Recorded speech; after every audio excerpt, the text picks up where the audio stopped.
ஈரானின் சபகர் துறைமுகம் மீது அமெரிக்கா கொடூர தாக்குதல் நடத்தி நிலைகுலைய வைத்துள்ளது.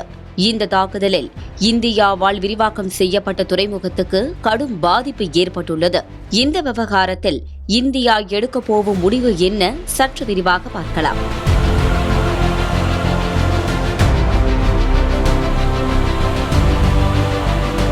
ஈரானின் முக்கிய துறைமுக நகரான சபகர் மீது அமெரிக்கா நடத்தியுள்ள தீவிர வான்வழி தாக்குதல்கள்தான் மேற்காசியாவில் மீண்டும் பதற்றத்தை அதிகரிக்க செய்துள்ளது. வணிக கப்பல்கள் மீது ஈரான் நடத்திய தாக்குதல்களை தொடர்ந்து இரு நாடுகளுக்கு இடையே நிலவி வந்த தற்காலிக போர் நிறுத்தம் முடிவுக்கு வந்துவிட்டதாக அதிபர் டொனால்டு டிரம்ப் அறிவித்துள்ளார். ஈரானின் கடலோர பகுதிகளில் உள்ள சுமார் 90 ராணுவ மற்றும் கடல்சார் தளங்களை குறிவைத்து வான்வழி தாக்குதல்களை நடத்தியுள்ளது அமெரிக்க ராணுவம்.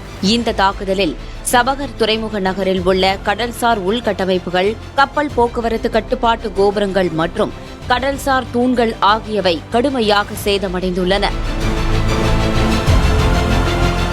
இதுவரை குறுகிய ஹோர்முஸ் நீரிணைக்குள்ளேயே நீடித்து வந்த மோதல் தற்போது ஓமன் வளைகுடாவில் உள்ள சபகர் வரை விரிவடைந்துள்ளதால் பெரும் பதற்றம் நீடித்து வருகிறது.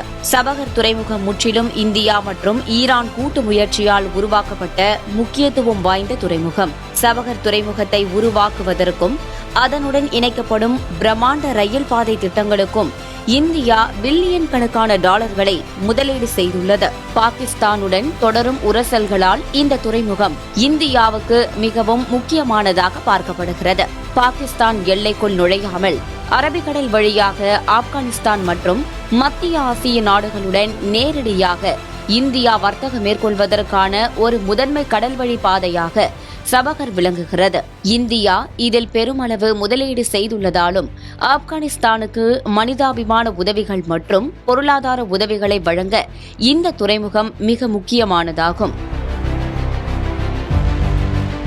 கடந்த காலங்களில் ஈரானுக்கு எதிராக அமெரிக்கா பொருளாதார தடைகளை விதித்தபோது சபகர் துறைமுகத்திற்கு மட்டும் சிறப்பு விலக்கு அளித்திருந்தது. இருப்பினும் தற்போதைய தீவிர மோதல் ஏற்பட்டுள்ள சூழலில் ஈரானின் கடல்சார் ராணுவ கட்டமைப்புகளை முடக்குவதற்காக அமெரிக்கா இந்த துறைமுக நகரை குறிவைத்து தாக்கியுள்ளது. அமெரிக்காவின் இந்த தாக்குதல்தான் இந்தியாவை யோசிக்க வைத்துள்ளது.